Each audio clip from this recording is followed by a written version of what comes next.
ನಿಮ್ಮ ಮುಂದಿನ 1 ಕೋಟಿಯ ಪ್ರಶ್ನೆ ಇಲ್ಲಿದೆ. ಈ ಚಿತ್ರದಲ್ಲಿ ಕಾಣುತ್ತಿರುವ ನೆರಳು ಯಾವ ಒಬ್ಬ ಶ್ರೇಷ್ಠ ನಟನದ್ದಾಗಿದೆ?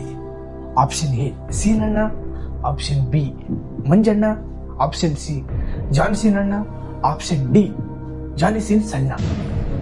ನೋಡಿ, ತುಂಬಾ ಹುಷಾರಾಗಿ ಆಡಿ, ಯಾಕೆಂದ್ರೆ ಇದು ಕೊನೆಯ ಪ್ರಶ್ನೆ. 1 ಕೋಟಿಯ ಆಟ ಇದು. A few moments later. ಅಯ್ಯೋ, ಒಳ್ಳೆ ಕಿತ್ತೋದ ರೆಕಾರ್ಡ್ ಎಲ್ಲೇ ನೋಡಿಲ್ಲ Ganapat sir. Option D Johnny Sins lock ಮಾಡಿ ಸರ್. ಕಂಪ್ಯೂಟರ್ ಗುರುಜಿ, ಇವರು ಆಪ್ಷನ್ ಡಿ ಜಾನಿ ಸಿನ್ಸ್ ಅಂತ ಹೇಳ್ತಾ ಇದ್ದಾರೆ. ಆಪ್ಷನ್ ಡಿ ಲಾಕ್ ಮಾಡಿ.